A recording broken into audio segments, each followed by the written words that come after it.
Mixed feelings at best. What's going on, YouTube? Welcome to We Sibs, West Coast, East Coast siblings. So we got the finale of Survive tonight, and listen, it was a bittersweet moment. I'm still kind of reacting to it even now at 3 a.m. with my 3 a.m. mind. We're gonna go through our 3 biggest takeaways from the episode, as well as kind of my reaction to the series as a whole. So be sure to subscribe and click the bell. We got more Quibi for you, as well as a ton of videos coming up for you. We got awesome content, so stick around. Let's get into it.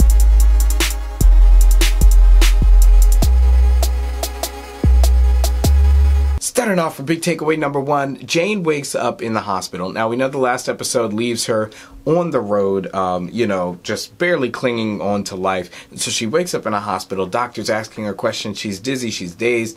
And she remembers Paul. She's like, oh, did you get Paul? Did you get Paul? She passes out. She doesn't find out what happens or whatever. So, this would naturally beg the question, well, did she actually survive? Is she in some kind of afterlife? Is she imagining, what kind of happened to her life? You don't have to ask that question very long, as it's only a 10-minute show. So we found out pretty soon that, yes, she did indeed survive. She wakes up in the hospital bed. Her mom is right next to her, obviously so excited that she's survived and that she's home and that she's safe. Obviously completely oblivious to everything that happened over the last couple days, and of course what Jane had actually intended to be doing over her Christmas time. Big takeaway number 2, which is the one that I'm still trying to come to terms with, to wrap my mind around, which is Paul died. Jane notifies the doctors as soon as she's able to that there's another survivor, that Paul Hart is a survivor, but she later finds out from her mom while laying in the hospital bed that they end up finding Paul 2 days after they found her, and that he didn't make it. Now see, this decision story-wise, I just don't see any reason for it other than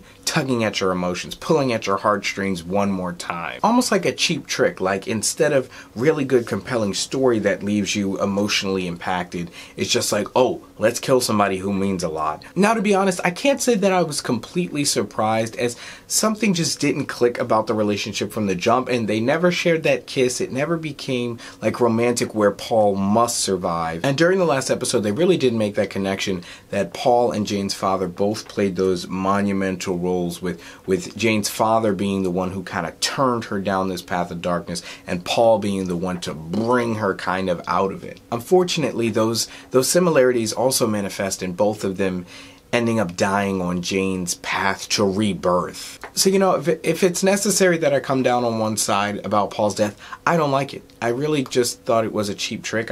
I would have been more interested to see what their lives would have been like together in the aftermath, being the only 2 survivors from that plane crash, and being 2 people who could share that story about what happened in the wilderness and all the growth that they both went through. Remember, Paul shared a lot of deep, dark secrets with Jane as well. So ultimately, I think that would have been a more compelling story than just killing off the character at the end. Finally, big takeaway number 3, and that is what comes next. So we leave Jane's character with her being kind of in the wake of the 2 biggest movers in her life. Obviously, like we said, her father, who turned her down this path towards suicide from his actions, and then Paul and kind of the plane crash, ultimately making this monumental shift in her life and heading it in a new direction. Paul said it much better than I did. Because of Jane's, history, people would have assumed that this was just fate. But because fate didn't happen, she's now found new life. So whatever the future holds for Jane, whatever that's going to look like, I'm pretty confident that she indeed wants to live now,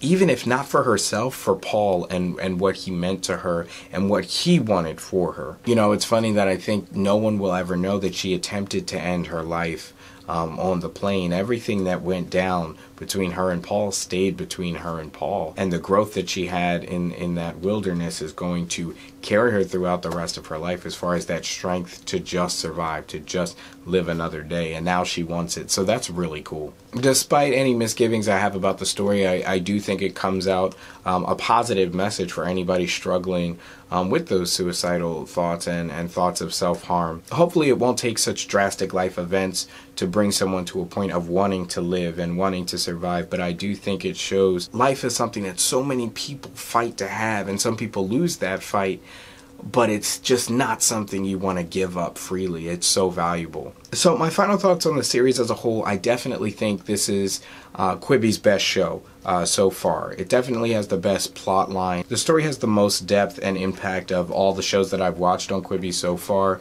Some of them we're even covering here. No story is perfect, but I really do think it hit all the right notes as far as what it set out to accomplish and kind of the message of life and hope that I think many people need to hear, especially right now. So the show's definitely going to go in the books as a good one for me. But hey, those are just my thoughts. I'd love to chat it up with you guys down in the comments below. What did you think of the show as a whole? What do you think of Paul's death, etc.?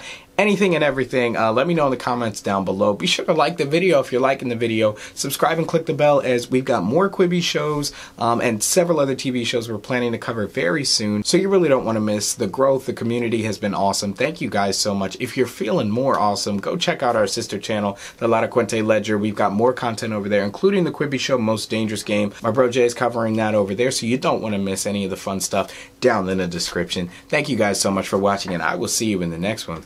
Peace.